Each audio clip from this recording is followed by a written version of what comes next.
Teman-teman, gimana cara ngelibatin Allah kalau misalnya kita lagi ada masalah sama orang lain? Kayak misalnya kita lagi ribut sama seseorang karena salah paham, atau mungkin dia yang bersikap jahat atau nggak baik kepada kita.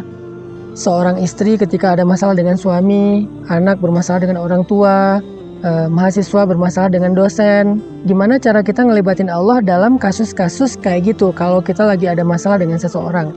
Kita belajar dari Sayyidah Hafsah ketika beliau ada masalah dengan suaminya, yaitu Rasulullah SAW, sampai kemudian Hafsah melibatkan Allah dan Allah membela Hafsah untuk meminta Rasulullah merujuk Hafsah. Itu tuh keren banget loh, dan kita pengen belajar bisa kayak gitu. Artinya bukan hanya dibela sama Allah, tapi juga Allah membantu kita menyelesaikan masalah kita. Jadi kita bukan berharap ketika Allah terlibat, Allah jadi menghukum orang lain karena kita, bukan. Tetapi lebih berharap kayak Allah ngebela kita atau memperbaiki urusan di antara kita dengan orang tersebut.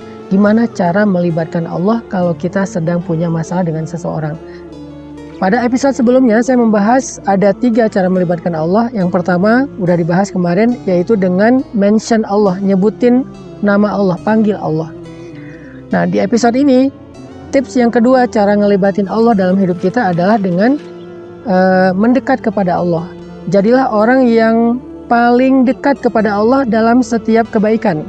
Artinya, satu, dengan cara bersegera kepada kebaikan, wasari'u ila maghfiratin min rabbikum was-sabiquna as-sabiqun ulaikal muqarrabun.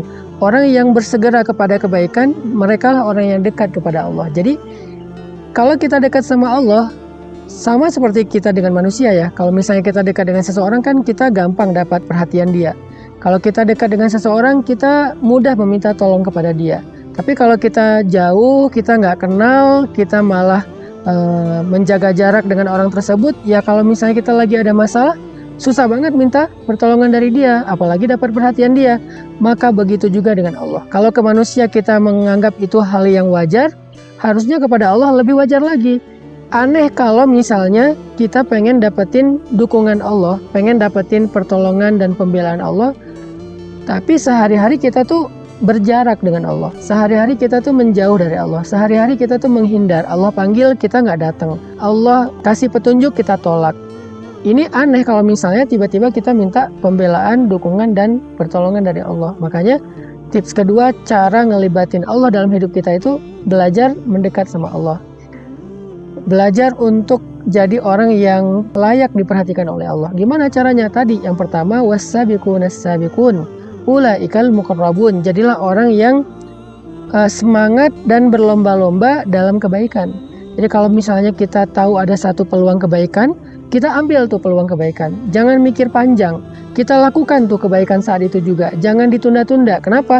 Karena orang yang bersegera dan berlomba-lomba dalam kebaikan, kata Allah, ulaikal muqarrabun. Mereka itulah orang yang dekat di sisi Allah. Sehingga kalau misalnya kita udah dekat di sisi Allah, ada masalah, kita panggil Allah, kita angkat tangan kita. Bahkan kadang-kadang kita manggil Allah di hati, Allah udah langsung terlibat.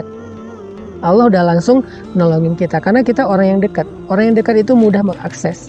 Orang yang dekat itu punya privilege. Orang yang dekat itu punya jalur khusus. Sehingga nggak akan lama, nggak akan bertele-tele, prosesnya nggak panjang untuk mendapatkan dukungan dari sesuatu, yaitu dari Allah Subhanahu wa Ta'ala. Itu cara mendekat ke Allah yang pertama, yaitu dengan bersegera atau berlomba-lomba kepada kebaikan. Misalnya teman-teman ada kesempatan untuk sedekah, ya udah langsung sedekah. Ada kesempatan untuk bantu orang, jangan mikir panjang, bantu nggak ya, spontan deh, spontan aja bantu. Karena kalau kita udah biasa spontan dalam kebaikan, udah biasa segera dalam kebaikan, kita itu muqarrabun, orang yang dekat di sisi Allah.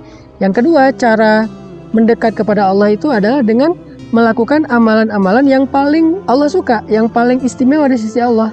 Apa amalan yang paling istimewa di sisi Allah yang mendatangkan pertolongan Allah itu dengan segera? Nomor satunya adalah dakwah. In tansurullaha yansurkum. Kalau kalian tolong agama Allah, artinya berdakwah, Allah pasti nolong kalian.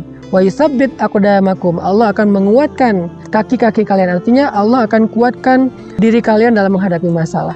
Jadi ternyata amalan yang paling Allah suka dan cepat sekali mendatangkan pertolongan Allah itu adalah kalau kita membela agama Allah dalam dakwah. Artinya gimana? Kalau misalnya kita ngelihat ada seorang ustadz yang punya program, mau bikin pesantren, mau bikin lembaga pendidikan yang gratis, mau bikin program dakwah, kita support ustadz tersebut, kita support ulama tersebut dengan niat karena ingin membela agama Allah, memanggungkan agama Allah, mendukung agama Allah, maka Allah pasti akan membela, memanggungkan kita dan mendukung kita.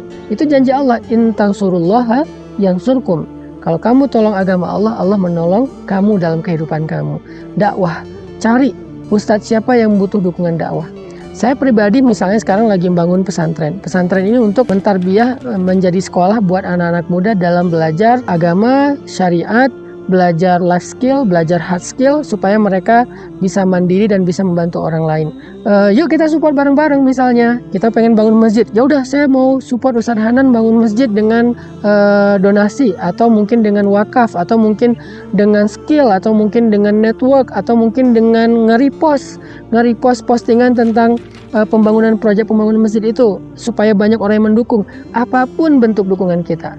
Makin besar, makin banyak, makin antusias, maka semakin antusias pula Allah membela kita. In tansurullaha yansurkum. Yang kedua, amalan yang paling cepat mendatangkan pertolongan Allah dan Allah suka banget adalah sholat. Wasta'inu bis sabri was sholat. Jadi perbaiki sholat kita. Gimana cara memperbaiki sholat? Perbaiki sholat itu satu, dengan memperbaiki kualitas sholatnya.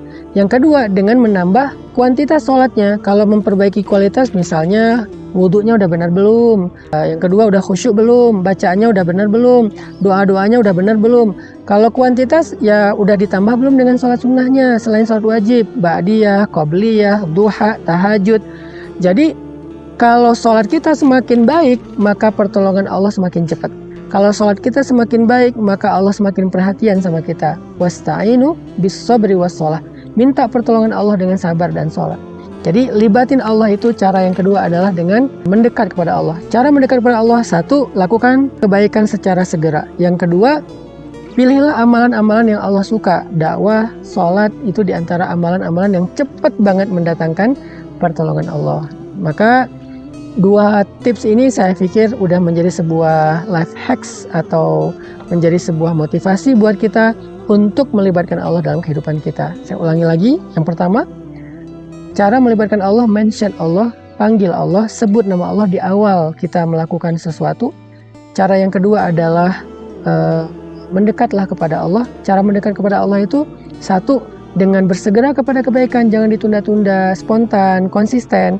Yang kedua, cara mendekat kepada Allah dengan melakukan amalan yang Allah paling suka dan cepat banget mendatangkan pertolongan Allah. Salah satunya yang paling luar biasa, dakwah, bela agama Allah, membantu agama Allah lewat mensupport para ulama. Dan yang kedua dengan memperbaiki sholat, memperbaiki kualitas sholat dan memperbaiki kuantitas sholat, meningkatkan kuantitas sholat, meningkatkan jumlah rakaatnya setelah yang wajib tambah yang sunnah. Mudah-mudahan dengan kayak gini kita udah bisa melibatkan Allah dalam masalah kita sehingga kita mendapatkan apa yang didapatkan oleh Sayyidah Hafsah ketika beliau ada masalah dengan suaminya yaitu kekasih Allah Rasulullah SAW. Allah justru membela Sayyidah Hafsah dan menyelesaikan masalah di antara beliau dengan suaminya. Barakallahu fikum.